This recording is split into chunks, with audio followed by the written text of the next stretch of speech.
पिढी जी आहे तिला चुकीचा संदेश देण्याचं काम आपल्याकडची राजकीय आणि सामाजिक सांस्कृतिक व्यवस्था करते. तुम्ही करा बरं आव्हान तरुणाईला सगळ्या की 15 दिवस वारीमध्ये पर्यावरणाचा संदेश द्यायचा आणि ज्या ज्या गोष्टी पर्यावरण पूरक आहेत त्या करायच्या आणि द्या त्यांना 10 मार्क ग्रेस. सांगा त्यांना वारीमध्ये तुम्ही हे करायचे. ते कचरा गोळा करता करता गळ्यामध्ये टाळ घालतील आणि टाळ घालता घालता त्यांना भक्तीचा मार्ग कळेल. टाळ घालता घालता त्यांना त्यांच्यातली विषमता दूर होईल. तरुणांना अशा पद्धतीचं मार्गदर्शन होत नाही. तरुणांना कुठल्या पद्धतीचं मार्गदर्शन होतं की आम्ही राजकीय नेते आहोत, आमचे मोठे पब आहेत, आमचे डान्स बार आहेत, आमचे मोठे रिसॉर्ट आहेत, मग तुम्ही त्याच्यामध्ये या, तुम्ही मौज मजा करा. अशा पद्धतीची एक बाजारपेठीय व्यवस्था तरुणाईला मारक ठरते. मुळात म्हणजे लोककला म्हणजे काय? समूह मनाचा गीत नृत्य नाट्य संगीतमय आविष्कार म्हणजे लोककला.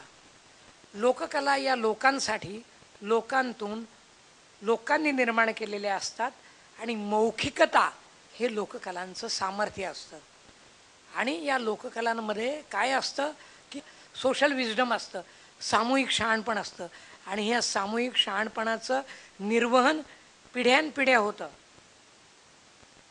मग आई मुलीला सांगते, आईला तिची आई सांगते, हे सामूहिक शहाणपण आहे, त्याच्यातून ते आलेले असतं. मग अंगाई गीता असू देत, मग नागपंचमीची गीता असू देत, जानपद गीता असू देत, ओव्या असू देत, जात्यावरच्या ओव्या असू देत, सगळं.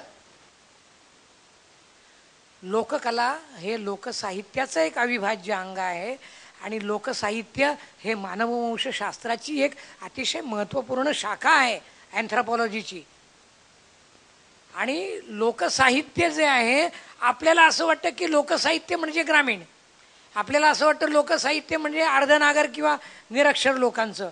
परंतु मी ज्यावेळी नॅशविलला गेल्या वर्षी आंतरराष्ट्रीय लोकसाहित्य परिषदेला गेलो अमेरिकेमध्ये, तर त्या संस्थेमधले लोकसाहित्याचे वेगवेगळे प्रकार मी बघितले आणि मी थक्क झालो. म्हणजे तिथे मिलिटरी फोक आहे, मिलिटरी फोक आहे, चाइल्ड फोक आहे, विमेन फोक आहे, म्हणजे लोकसाहित्याच्या मेडिसिनल फोक आहे. लोकसाहित्याच्या वेगवेगळ्या शाखा, लोककलांच्या वेगवेगळ्या शाखा तिथे विकसित झालेल्या आहेत. आपण नुसता रुरल फोकचा विचार करतो. अर्बन फोक नावाची गोष्ट आहे की जी आपल्याकडे अलीकडे विकसित झालेली आहे. विरारपासून चर्चगेटपर्यंत डबेमध्ये आपण गेलो की जी भजनं सुरू असतात, हे अर्बन फोकचं उदाहरण आहे.